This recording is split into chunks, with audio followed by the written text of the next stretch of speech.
जय मसीह दोस्तों, आप सभी को प्रभु यीशु मसीह के महान नाम में, पवित्र नाम में इस वीडियो में स्वागत करता हूं। आज का जो टॉपिक है, आज का जो विषय है, वो विषय ये है कि परमेश्वर मेरी प्रार्थना का उत्तर क्यों नहीं देता। परमेश्वर मेरी प्रार्थना का उत्तर क्यों नहीं देता। आज का विषय बहुत ही अद्भुत है, क्योंकि इसको अक्सर सेवकों से, कलीसिया के मेंबर से, प्रचारकों से और मसीह लोग आपस में और खुद भी विश्वासी लोग अक्सर पूछते हैं कि प्रभु मेरी प्रार्थना का उत्तर क्यों नहीं देता। परमेश्वर मेरी प्रार्थना का उत्तर क्यों नहीं देता। और मैं जानता हूं कि जो लोग मुझे अभी देख रहे हैं या YouTube में जब वीडियो अपलोड हो जाएगी, उसके बाद उसके हाथ में जब वीडियो पड़ेगी, हाथ में वो जब देखेगा, मिलेगा, तो वो भी यही प्रश्न पूछते होंगे कि परमेश्वर मेरी प्रार्थना का उत्तर क्यों नहीं देता। तो इसके ऊपर आज प्रचार करूंगा। मैं इसको एक अलग तरीके से मैं बात को रखूंगा कि इस विषय पे प्रचारकों ने अलग अलग तरीके से शिक्षा दी है। जैसे कि परमेश्वर प्रार्थना का उत्तर देता है 3 तरीके से। कहता है पहला यस, दूसरा नो, तीसरा है वेट। कुछ लोग ये भी कहते हैं कि पाप है आपके जीवन में, इसीलिए परमेश्वर प्रार्थना का उत्तर नहीं देता। ये दोनों भी थ्योरी गलत नहीं है। अपने अपने तरीके से लोग बताते हैं, मैं एक्सेप्ट करता भी हूं और मैं सपोर्ट भी करता हूं। लेकिन आज इस विषय का और इसके नजरिया से आप एक अलग चीज समझोगे, एक अलग विषय आप देखने जा रहे हो और देखने जाओगे। मेरी पूरी कोशिश है कि वचन के कॉन्टेक्स्ट में हर वीडियो को आपके सामने रखूं और रखता भी हूं, और वचन को सपोर्ट लेते हुए हर वीडियो को मैं बनाता हूं। अभी बात करता हूं कि आज की जो वचन के सपोर्ट में होगी, आज भी जो वीडियो होगी, अभी जो मैं बताऊंगा, तो वो भी वचन के साथ में मैं बताऊंगा या करूंगा। तो दोस्तों, आज का विषय है परमेश्वर मेरी प्रार्थना का उत्तर क्यों नहीं देता। परमेश्वर मेरी प्रार्थना का उत्तर क्यों नहीं देता। तो सबसे पहले आपको ये जानना जरूरी है कि क्या मैं बोलने जो जा रहा हूं इसको समझे। सबसे पहले आपको ये जानना जरूरी है, क्या मैं बोलने जा रहा हूं, सबसे पहले आपको ये जानना जरूरी है कि परमेश्वर अपनी मर्जी और योजना के बाहर काम नहीं करता। ये आपको पहले दिमाग में रखना है कि परमेश्वर अपनी मर्जी और योजना के बाहर काम नहीं करता। वापस कहता हूं, सबसे पहले आपको ये जानना जरूरी है कि परमेश्वर अपनी मर्जी और योजना के बाहर काम नहीं करता। आप 40 दिन के फास्टिंग में जाओ, आप 80 दिन के फास्टिंग में जाओ, आप जितने भी दिन के फास्टिंग में जाओ, अपने आप को जैसे ठीक लगे जैसे तैसे आप प्रार्थना करो। लेकिन यानी कि जो आपको भाषा में प्रार्थना करना है करो। जो भाषा का अंदर में एक भाषा का खिलाफ तो मैं हूं, जो है जिब्रिश, आप सभी जानते हैं जिब्रिश का खिलाफ मैं हूं। लेकिन आप कितने भी उपवास करो, सर पीटो, आंसू बहाओ, कुछ भी करो, परमेश्वर उस शर्त के अनुसार काम करता है। इस शर्त के अनुसार कि परमेश्वर अपनी मर्जी और योजना के बाहर काम नहीं करता, इस शर्त पर परमेश्वर काम करता है। इसका मतलब है परमेश्वर के अगर मर्जी है तो आपके प्रार्थना का उत्तर देगा। अगर उसकी योजना में चल रहे हो तो आपकी प्रार्थना का उत्तर देगा।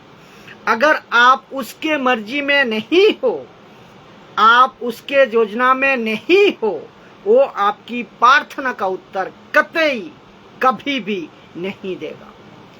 मैं वचन के साथ बात करूंगा और बात को रखूंगा, वचन के साथ ही बात करूंगा।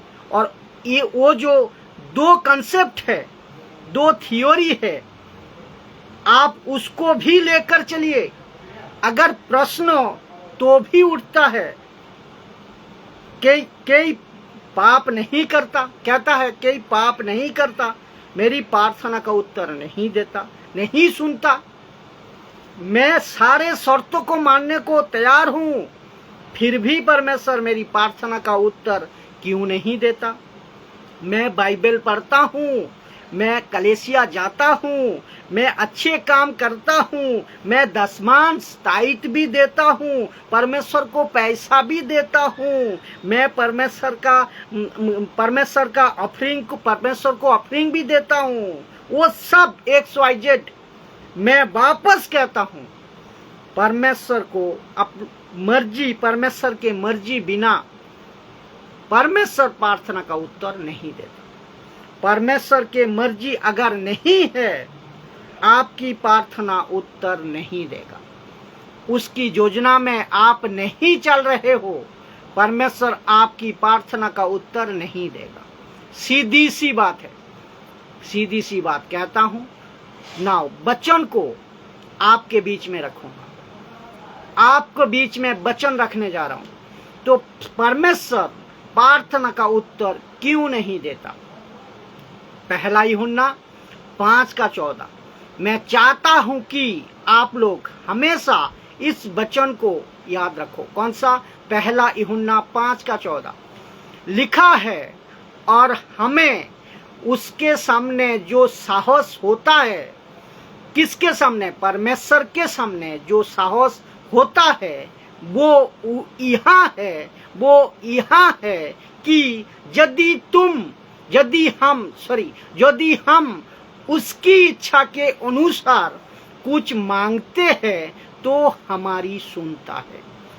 यदि हम उसकी इच्छा के अनुसार मांगते हैं तो हमारी सुनता है। इसका मतलब है कुछ मांगते हैं। यहाँ प्रार्थना डाल लीजिए आपके दिमाग में कि कुछ प्रार्थना करते हैं या कुछ मांगते हैं तो हमारी वो सुनता है। लेकिन उसकी इच्छा के अनुसार मांगे तो सुनता है। इसका मतलब है परमेश्वर कब सुनता है? जब उसकी इच्छा हो, जब उसकी इच्छा हो। सुनिए, बाइबल में जितने भी कार्य हुए हैं, ठीक है ना, बाइबल में जितने भी कार्य हुए हैं वो सब में परमेश्वर की इच्छा, परमेश्वर की मर्जी शामिल थी।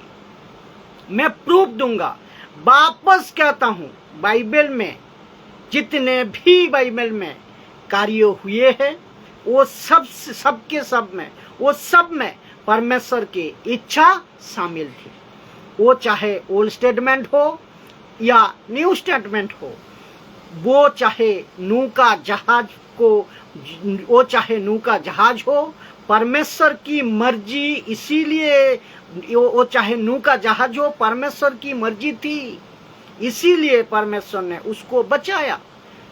इतने बड़े बाढ़ से, इतने बड़े बारिश से, इतने बड़े तूफान आंधी से, इतने बड़े बिजली की गर्जन, सोच को देखिए। 8 लोग जहाज के अंदर पहली बार बारिश का सामना कर रहे थे।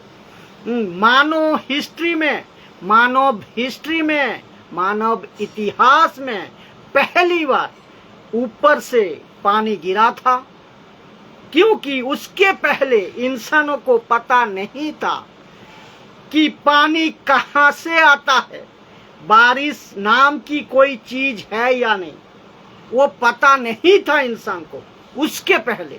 तो ऐसा लोग वहां बचे, क्यों? क्योंकि परमेश्वर के योजना थे, वो परमेश्वर के योजना में थे, वो परमेश्वर के इच्छा में थे, इसीलिए वो चमत्कार हुआ है, पहला। दूसरा, वो चाहे अब्राहम को आशीष देने की बात हो, 100 साल के उम्र में बच्चा मिलना और सारा को 100 साल उम्र में बच्चा होना, दोनों बुढ़ा बुढ़ी हो चुके थे और उसके जीवन में ये कार्य होना। अब आपको पता है कि जैसे नूह को परमेश्वर ने बचाया जहाज में से, कुछ लोग ऐसा भी कहते हैं कि नूह को जहाज में से बचाया, तो फिर प्रश्न उठता है ना, परमेश्वर कहता है नूह मेरी योजना में थे इसीलिए बचाया। कहता है ना, परमेश्वर ने नूह को जहाज में से बचाया, मुझे भी बचाओ।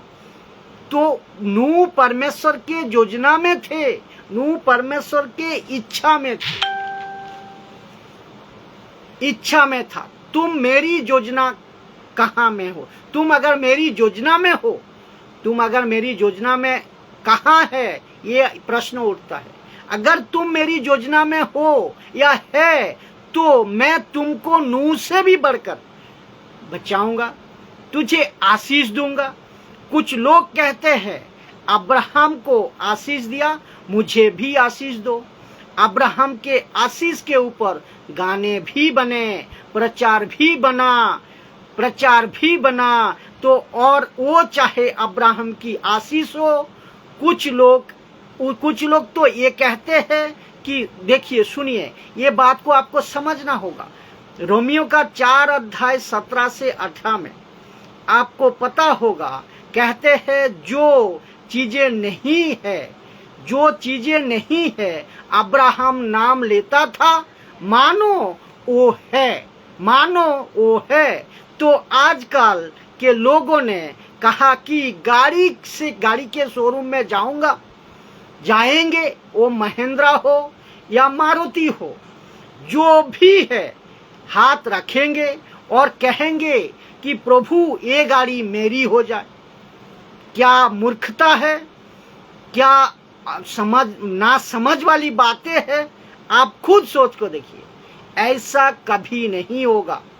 वापस कहता हूं, परमेश्वर प्रार्थना का उत्तर तभी देगा अगर उसकी मर्जी है, अगर उसकी इच्छा है। पहला यूहन्ना 5:14 हमेशा याद रखे, मैं हर एक मसीह जनता को कहता हूं, पहला यूहन्ना 5:14 जॉन 5:14 हमेशा याद रखे। देखिए, आप सेवा में हो, आप दूर दूर जाते हो, आप गाड़ी में, गली में, शहर में, मोहल्ला में दूर दूर जाते हो या पैदल में जाते हो, मैं कहता हूं परमेश्वर के काम में आप हो, परमेश्वर के सेवा में आप हो, तो परमेश्वर मांगने से पहले गाड़ी दे देगा। अगर आप उसके मर्जी में हो, अगर आप उसके योजना में हो, अगर आप उसके इच्छा में हो, अगर वहां बाढ़ आएगी तो भी परमेश्वर अद्भुत तरीके से आपको बचाएगा, चमत्कार रीति से बचाएगा, जरूर बचाएगा। और आप घर पे बैठे हो, पार्क पे बैठे हो, आराम में हो, आप अपना मनोरंजन के दुनिया में हो, और ऊपर से कहते हो कि मेरे पकड़ में, मेरे जेब में पैसा आ जाए, क्योंकि अब्राहम को ऐसे जगह पर आप लेकर गया जहां पर कोई चीजें उसको नहीं दिखी थी उसको ब्लेस किया आपने, तो ऐसा मैं क्लेम करता हूं, अरे ये तो घोर मूर्खता हो जाएगा। मैं सच कह रहा हूं कि ये मूर्खता है। सोच को देखिए, अगर उसकी इच्छा है, अगर उसकी इच्छा है ना, तो परमेश्वर ऐसा काम करता है, ऐसा काम करेगा। दूसरा गया। तीसरा, मूसा का लाल समुंदर पार करना है, पार करना हो तो मूसा का लाल समुंदर पार क्यों कर पाया मूसा? क्योंकि वो परमेश्वर की योजना में थी, वो परमेश्वर के योजना में था, परमेश्वर ने खुद भेजा था। परमेश्वर क्या नहीं कर सकता है, उसकी इच्छा, उसकी योजना के तहत आपको करना है, चलना है। जय मसीह की दोस्तों। Lord thank you Jesus, thank you Jesus. तो ये आपको समझना है। तो चौथा, फिर मिस्र में 10 चमत्कार की बात हो तो उसको भी परमेश्वर ने किया। कुछ लोग कहते हैं जैसे मूसा को लाल समुंदर पार कराया, मुझे भी कराओ। जैसे मिस्र में 10 चमत्कार किए वैसे मुझे भी होने दो। तो कॉपी पेस्ट थोड़ी है साहब, ये कॉपी पेस्ट क्यों करते हो? ये कॉपी पेस्ट थोड़ी है ना। बाइबल चमत्कार, बाइबल मंत्र तंत्र वाला किताब नहीं है ना साहब, नहीं है। आपने उंगली रखा, आंख बंद कर को और प्रभु से कहा, आज ये वचन मेरी जिंदगी में, मेरी जीवन में कार्य करे। ऐसा कभी नहीं होगा। आप परमेश्वर को मजाक में, आप परमेश्वर को हल्के में, जैसे चाहो वैसा नहीं ले चल सकते हो, नहीं चला सकते हो। और मैं उसके भी खिलाफ हूं जो साल में पहली बार, जो कि फर्स्ट नाइट को, साल का पहले दिन कुछ वचनों का कार्ड लेकर आते हैं जिसमें बहुत सारी वचन लिखा होता है, और लेकर आते हैं और पूरे चर्च में प्रार्थना करके बांट देते हैं और कहते हैं कि जिसके हिस्से में जो आएगा वो वचन साल भर उसको लेकर चलेगा। सोच को देखिए, ऐसा अगर हम करने लगे, बाहर के बाबा, जो संसार के बाबा, मौलाना, पंडित हमसे बेहतर है ना? आप खुद सोचे, मसीह जनता खुद सोचे, सोच के देखिए मसीहत आज कहां जा रहा है। तो वापस कहता हूं, नूह का जहाज हो, अब्राहम की आशीष हो, मूसा का लाल समुंदर पार हो, या मिस्र का 10 चमत्कार हो, ऐसा कुछ भी चमत्कार जो हुआ था वो सब में परमेश्वर के मर्जी शामिल थी, वो सब में परमेश्वर के इच्छा शामिल थी, इसीलिए हुआ। ठीक है ना? बात को समझे। 5वां नंबर पॉइंट, प्रतिज्ञा का देश देना हो, दाऊद की लड़ाई हो।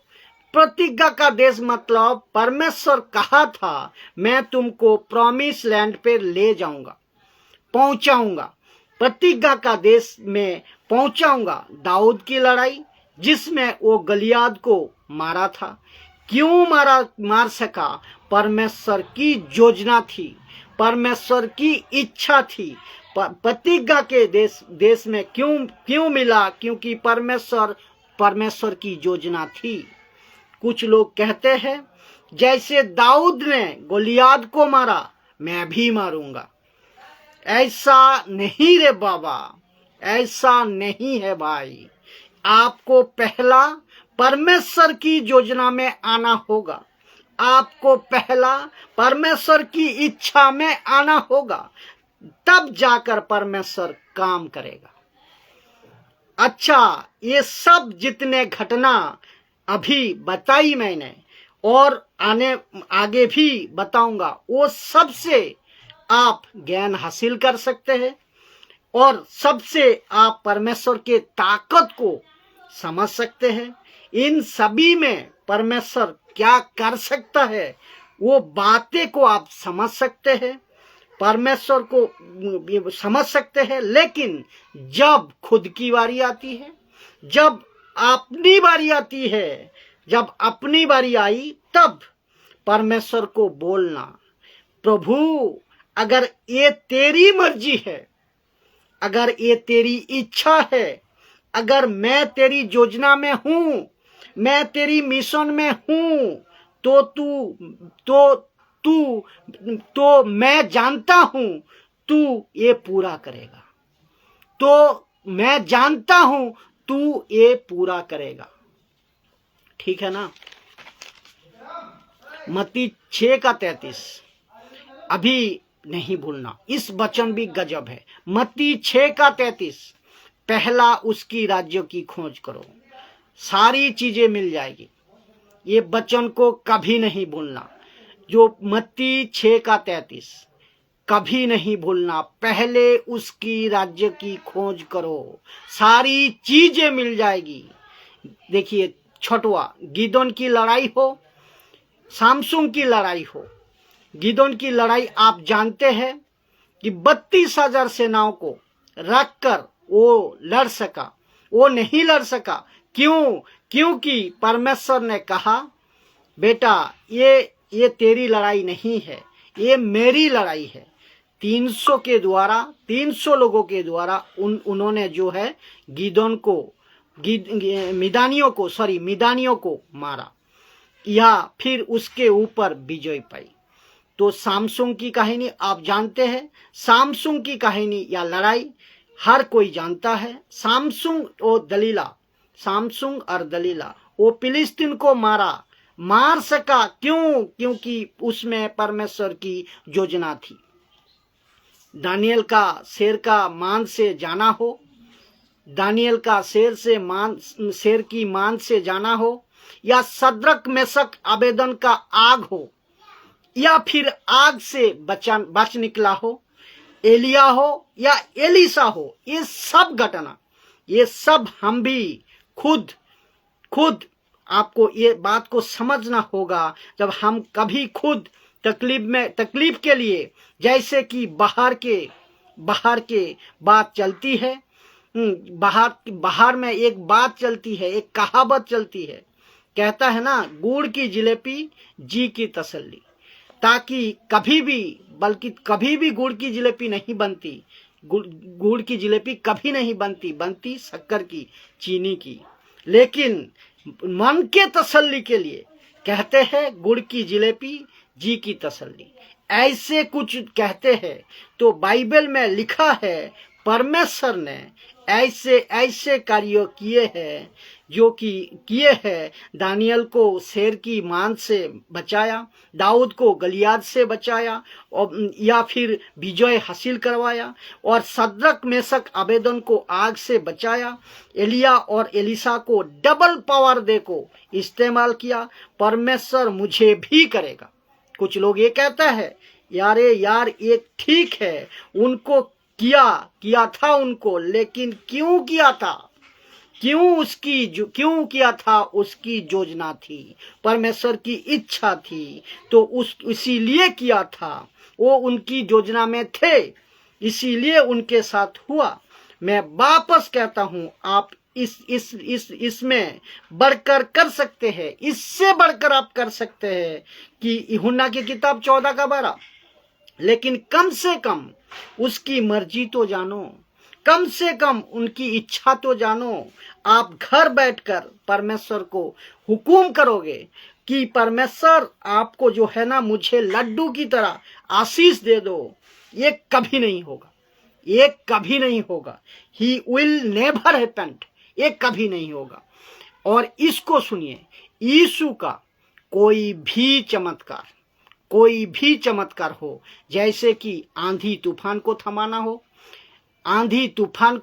हो, 5 रोटियां 2 मछली का चमत्कार हो, 6000 दुष्ट आत्माओं को छुटकारा देना हो, मुर्दे को जिंदा करना हो, ये सारी चमत्कार भी आप समझ जाइए कि ये सब क्यों हुआ, ये सब इसीलिए हुआ। ये सब यीशु मसीह एक योजना के साथ काम कर रहे थे। यीशु का परमेश्वर ने खूब इस्तेमाल किया, क्योंकि यीशु को जो भविष्यवक्ताओं के बातें को पूरा करना था, क्योंकि यीशु मसीह सामर्थ में, चमत्कार में, छुटकारा में, यहूदियों के बीच में वो ये तरीके से काम कर गया, ऐसे तरीके से काम कर गया कि ये काम कर सका या काम कर पाया कि परमेश्वर की योजना थी।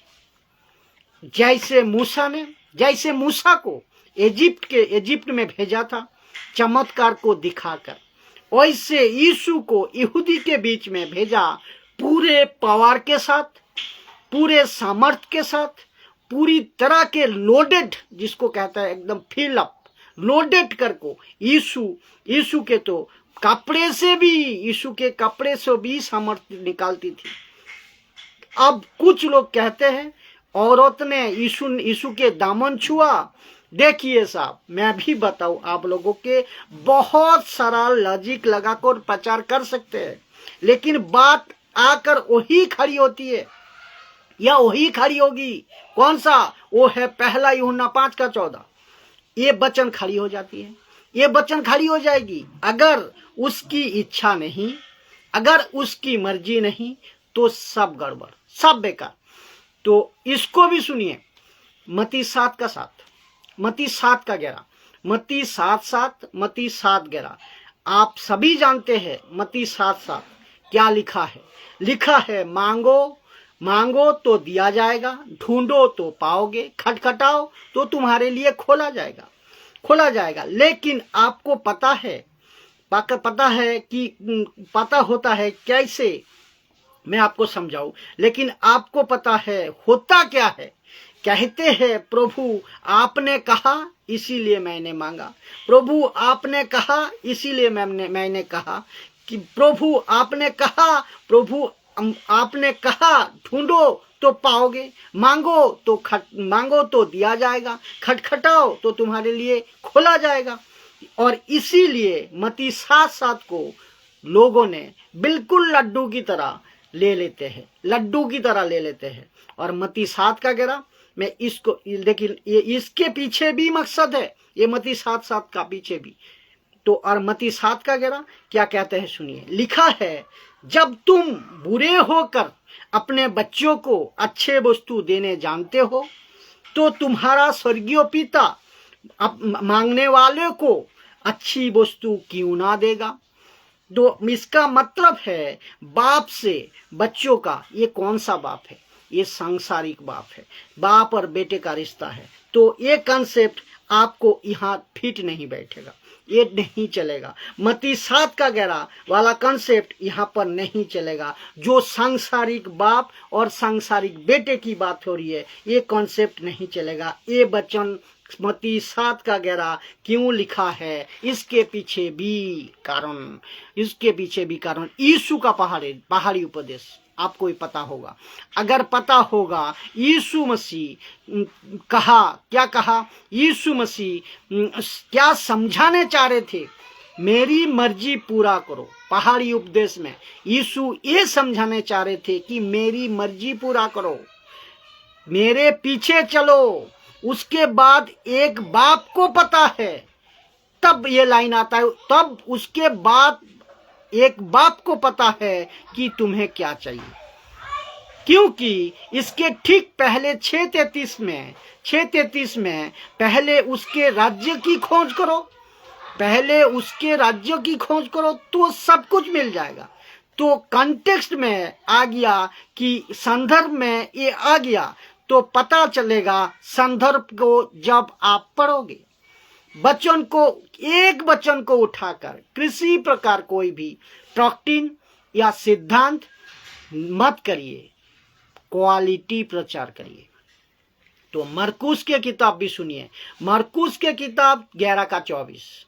आपको पता होगा, जब तुम प्रार्थना करते हो तो प्रतीति कर लो कि तुम्हें मिल जाएगा, तुम्हें मिल गया, तुम्हारे लिए हो जाएगा। और उसको कुछ लोग लेते हैं और उठाकर बोलते हैं कि देखो बाइबल कहती है, देखो यीशु ने कहा मांगो प्रतीति कर लो, और घंटों, सालों, महीना, बरसों दिल लगाकर तसल्ली कर कर बैठे रहते हैं, और आखिरी में होता कुछ नहीं है, आखिर में होता कुछ नहीं है। और उसके चलते क्या होता है, कितने लोग बैकस्लाइड हो गए हैं, कितने लोग पतन हो गए हैं, कितने लोग यीशु को छोड़ भी दिए गए, यीशु को छोड़ दिए गए हैं, दूर, यीशु से दूर हो गए हैं। कलेसिया छोड़ दिया, पास्टर को छोड़ दिया, घर परिवार छोड़ दी, और पास्टर को ये भी कहते हैं कि पास्टर जी तुमने पहले जैसा पावर नहीं है, पहले जैसा पावर नहीं है, सामर्थ्य नहीं है, इसीलिए परमेश्वर अपनी प्रार्थना का उत्तर नहीं दिया। इनको कौन बताए कि उनकी अपनी मूर्खता, उनकी अपना गलत कॉन्सेप्ट लेकर वो चलते हैं, उनको कौन बताए, ये बात को आपको समझना होगा। मरकुस 11 का 24, मरकुस 11 का 24 मैं बताऊं, मरकुस 11 का 24 भी काम नहीं आएगा। मैं रखूंगा यूहन्ना 14 अध्याय 13 से लेकर 14 वचन, जो कि कहता है जो कुछ मेरे नाम से मांगोगे वही मैं करूंगा। जो कुछ मेरे नाम से मांगोगे, लोग इसमें भी फंस जाते हैं। जो कुछ मेरे नाम से मांगोगे मैं वही करूंगा, पुत्रों के द्वारा पिता के महिमा हो। यदि तुम मुझ में मेरे नाम से मुझसे यदि तुम मुझसे मेरे नाम से कुछ मांगोगे मैं उनको करूंगा। तो यहाँ पे इसको लोग गलत लेते हैं। ये वचन के अलावा और बहुत सारे वचन है जो कि मैं डाल सकता था, क्योंकि आप लोग समझदार है, तो और समझदार को इशारा ही काफी है। तो यूहन्ना 14 अध्याय 13 और 14 ये वचन का कॉन्टेक्स्ट क्या है पता है? लिखा है, इसका एक वचन आगे लिखा है, मैं बहुत कुछ बोलना चाहता लेकिन तुम नहीं समझोगे, लेकिन जब पवित्र आत्मा आएगा तो तुम्हें सब कुछ बताएगा। यहाँ पे बात हो रही है पवित्र आत्मा मांगने की। यहाँ पे बात हो रही है कि सेवा के प्रति आपको कुछ मांगने की। यहाँ पे बात हो रही है कि यीशु की राज्यों की बात मांगने की। और ये संसार के चीजें नहीं, आपके सिर दर्द, आपके पेट दर्द, आपकी माथा खराब, आपकी क्या कहते हैं इधर वाला उधर वाला, ऐसा कुछ नहीं है इधर। इसको पता है, यीशु को पता है आपको सिर दर्द है, वो ठीक करेगा कब? जब उसकी मर्जी हो। ये सभी वचन ये एक मकसद के साथ दिया गया था। ये सभी वचन उसकी एक मकसद के साथ दिया गया था। कॉन्टेक्स्ट को पढ़िए, वचन को सिर्फ वचन मत पढ़िए, वचन का कॉन्टेक्स्ट को पढ़िए, आप समझ जाओगे। तो लूसीफर खुद कहता है ना यीशु से, अगर तू मुझे प्रणाम कर देगा, प्रस्क्यूनियो जिसको ग्रीक वर्ड कहता है, झुककर मुझे प्रणाम कर दे। लूसीफर कहता है यीशु से, मैं सारी चीजें तुझे दे दूंगा। तो ये तो लूसीफर भी कहता है।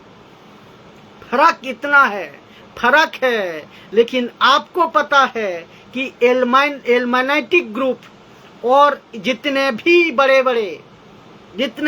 बड़े बिग शॉट वाले, नाम किसी का मैं नहीं लूंगा, ना किसी का तरफ इशारा कर को बोल रहा हूं, ये सब लूसीफर को अपना सोल अपना आत्मा बेच दिया है। जितने भी बड़े बड़े बिग सोल, ये सब ने लूसीफर को अपना आत्मा बेच दिया है। और तब जाकर वन नाइट में, एक रात में हीरो बन जाते हैं। एक रात में उसकी पिक्चर हिट हो जाती है। एक रात में कहां से कहां पहुंच जाते हैं और एक रात में बड़े आदमी बन जाता है। ये सबके पीछे शैतानी ताकत का हाथ है। लेकिन जब परमेश्वर के पीछे आप चलते हैं तो उसकी मर्जी और उसकी इच्छा के अनुसार चलना चाहिए, चलना होगा। यीशु मसीह ने कितनों को डांट लगाई, आप सब जानते हैं। धनवान को डांट लगाई, बार बार डांट लगाई। कहता है परमेश्वर को, ये बार बार यीशु मसीह ने डांट लगाई। परमेश्वर को पता है मैं कितना, हाँ एक बात आपको और समझना होगा।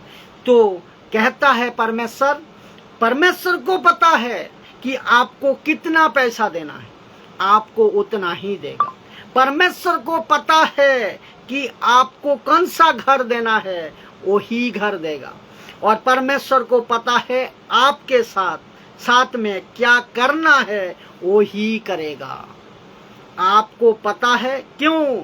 ये रिश्ता है पिता और पुत्र का, यानी कि बाप और बेटे का।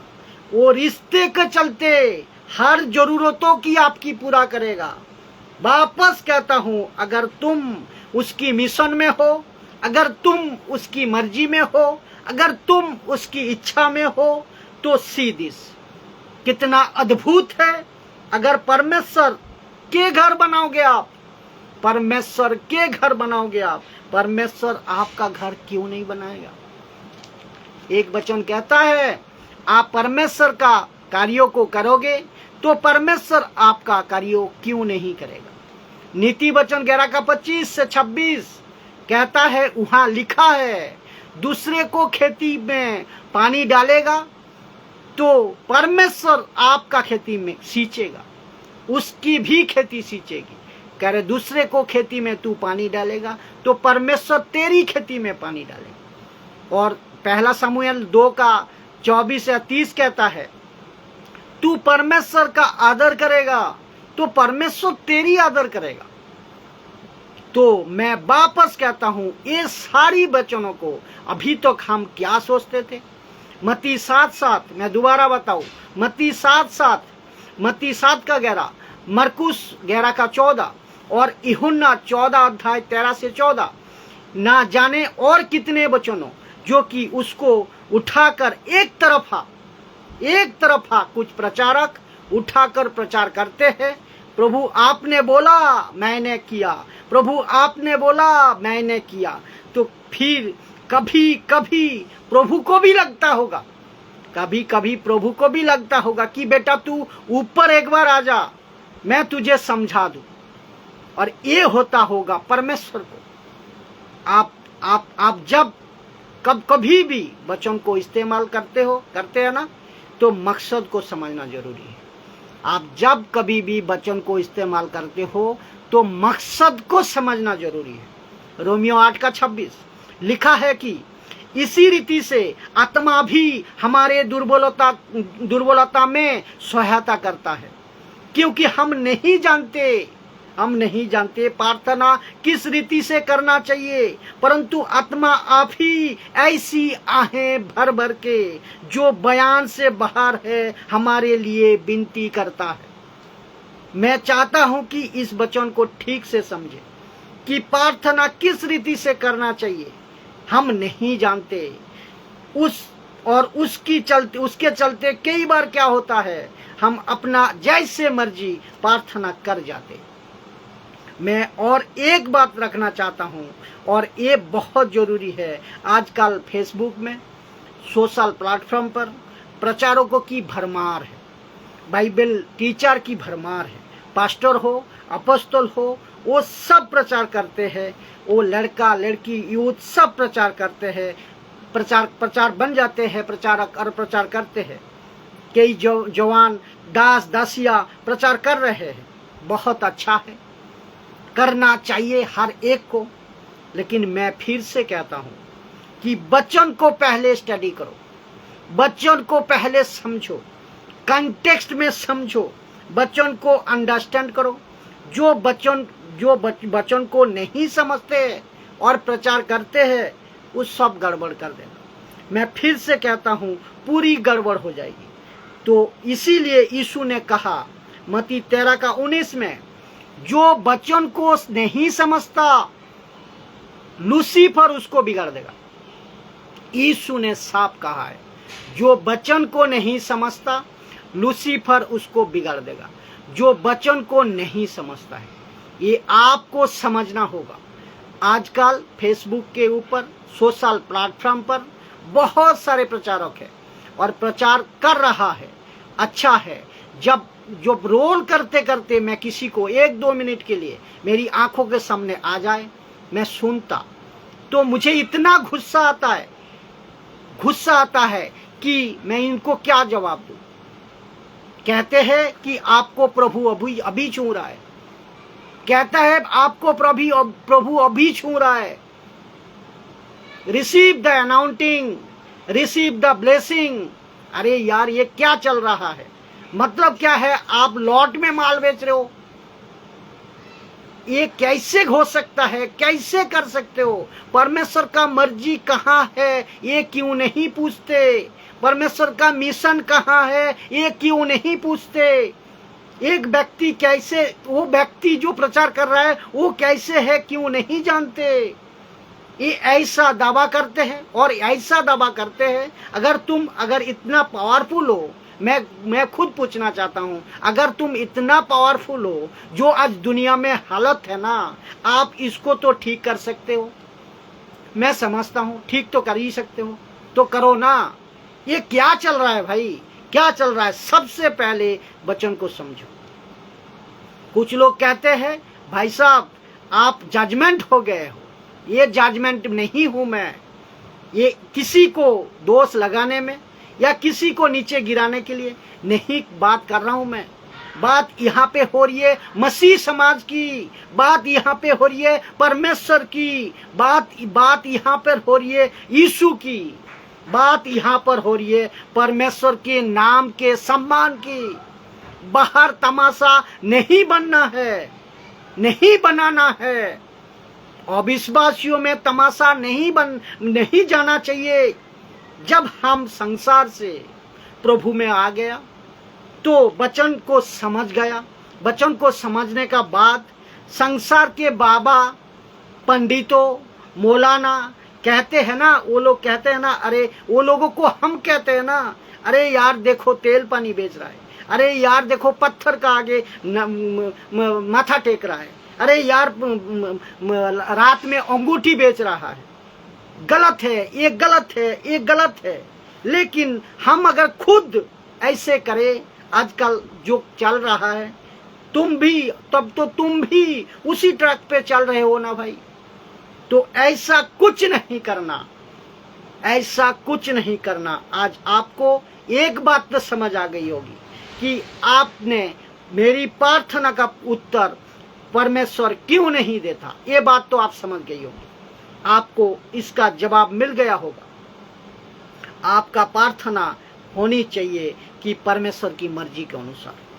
पहली बात तो परमेश्वर की मर्जी और उनकी इच्छा आपके प्रार्थना में होनी चाहिए। और इसका मतलब है आप परमेश्वर के पीछे चलो, उसका काम को पूरा करो। मैं जोरों से कहता हूं कि मेरी एक भी वीडियो ऐसा नहीं मिलेगा जहां पे हाथ रखो ब्लेसिंग आएगी, आपके पकड़ में पैसा आएगी, ऐसा एक भी प्रचार नहीं मिलेगा आपको। क्योंकि ये जरूरत भी नहीं है। लोगों को परमेश्वर से कनेक्ट करो, लोगों को बुराई से बचाओ और परमेश्वर के मर्जी में लाओ, परमेश्वर के इच्छा में लाओ। ये काम करना है हर सेवकों को। मैं चाहता हूं इस वीडियो का द्वारा आप कुछ सीखे होंगे। जितना हो सके वीडियो को यूट्यूब, फेसबुक, इंस्टाग्राम, तीनों प्लेटफॉर्म में आप लोग जब देखते हो शेयर करें, लोगों तक पहुंचाए, आपको अच्छे लगे आप आत्मिक कुछ सीख रहे हैं तो दूसरे को भी सिखाए, बताए। आशा करता हूँ इस वीडियो में आप कुछ सीखे होंगे। जय मसीह की।